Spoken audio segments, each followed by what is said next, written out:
శ్రీశైలంలో ఛత్రపతి శివాజీ మహారాజ్ భ్రమరాంబికాదేవి కోసం తపస్సు చేస్తే 10 రోజులు అప్పుడు అమ్మవారు ప్రత్యక్షమై ఖడ్గాన్ని ప్రసాదించినటువంటి స్థలం. ఇప్పుడు అది శివాజీ స్ఫూర్తి కేంద్రంగా వెలుగులోకి వచ్చింది.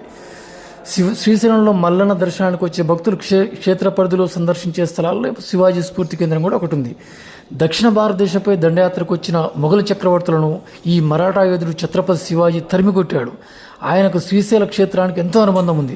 ఛత్రపతి శివాజీ 1630లో జన్మించగా హిందూ సామ్రాజ్య స్థాపన కోసం తన 16వ ఏట నుండి యుద్ధాలు చేయడం ప్రారంభించాడు. అందులో భాగంగా 1677లో దక్షిణ భారత్ నుండి దండయాత్ర మొదలుపెట్టి ముందుగా శ్రీశైలం చేరుకున్నాడు. శ్రీశైలంలో 10 రోజులు ఈ ప్రదేశంలో బస చేసిండు అమ్మవారి దర్శనార్థం. శ్రీశైలంలో ప్రస్తుతం నిర్మించిన ధ్యాన కేంద్రంలో మందిరం ఏర్పాటు చేసుకొని అమ్మవారికి ధ్యానం చేసిండు. ఆయన సాధనకు బ్రహ్మరాంబాదేవి ప్రత్యక్షమై దివ్య ఖడ్గాన్ని శివాజీకి ప్రసాదించింది. 1677లో శ్రీశైలం వచ్చినప్పుడు ఉత్తర ద్వార గోపురం నిర్మించిండు.